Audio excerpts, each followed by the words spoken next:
All right, you'll have to let me know in the comments how much better or worse doing the freebasing there so you can get the view is before I start. I got to thinking about it. I'm not getting a lot of detail shots, so I wanted that to be part of this. So this piece is called Falling Awake. It's from a group that is part of my self-realization series that I'll be working on spring 2020.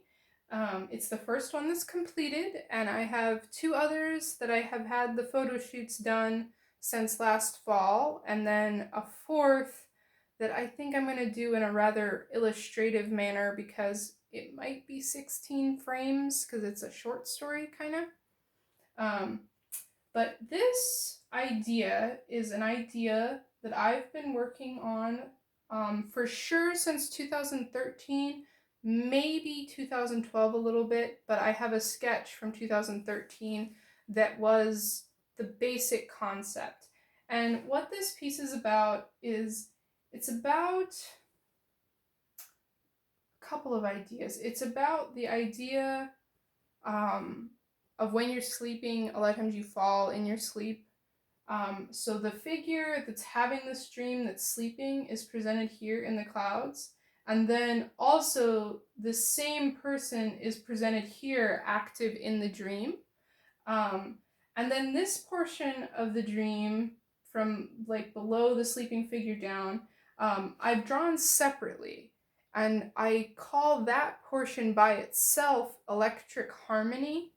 And it's about the idea that we could have a technological future that wouldn't have to be in conflict with nature. And so it's sort of a utopia, but like in the best sense. And it's in a dream, so it's not killing anyone, presumably.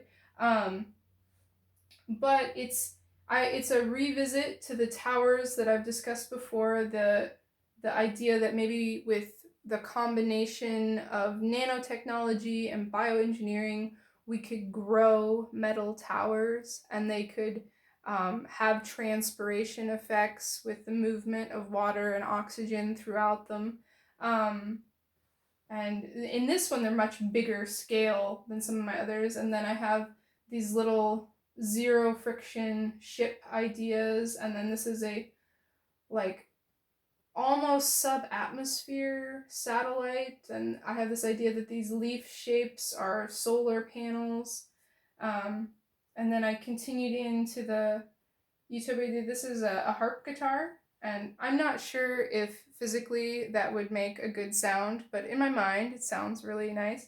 And then I went with this kind of Roman toga flowing robes thing because for some reason that is solidified in our minds as the ideal, probably somehow thanks to art history. There's so many figures that didn't exist during the time of togas, portrayed in togas. Like, I'm pretty sure there's even some George Washingtons out there in togas. And so I don't know what it is about that ideal that still somehow psychologically makes sense, but it does. And so why not just go with it? And so that's what's going on with the clothing. Um, but one of the key to this work is this idea that in order to realize your utopia, in order to grasp the dream, you have to wake up. And so this dream is the first piece in my self-realization series because it's almost like a necessary precursor to being able to self-realize in any meaningful way. And I think it's really accurate for that because at the time I did this piece, I think that's exactly where I was. I knew something had to happen. I knew I wanted to be aware. I wanted to be a conscious mover, but I didn't know what those things were. And so I had to wake up from my dreams in order to have any of my dreams. And that's what this is about. This is about you have to wake up from the beauty of your dreams to be able to attain any of it. And that's why it's the first piece in my self-realization series. I hope you enjoy viewing.